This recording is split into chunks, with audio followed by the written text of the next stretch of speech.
Максим Танк, родная мова.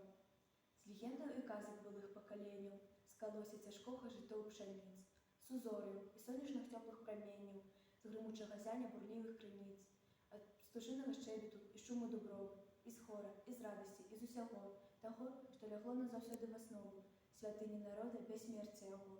Ты выткана, дзіўная родная мова. Няма на зямлі таго шчасця і гора, якога б ты нам перадаць не магла. Няма такіх нетраў глыбокага мора, і гор, праз які б ты не правяла мяне на радзіму, туды, дзе сягоння стаіць акрываўлены вораг з пятлёй, над спаленай хатай, над родным загонам, над будучыняй і над песняй маёй, што было і што век будзе вольным. Народ прынясе цябе, родная мова, з святлом незгасальным у сэрцы сваім, праз цемру і годы змаганняў суровых, калі ж ападзе і развеецца дым, і нівы воскросшыя закаласяцца, і зноў прашуміш ты вясновым дажджом, і зноў зазвініш ты ў кожную хаце, цымбалам дасі іх сарэбраны гром, і вусны расквеціш у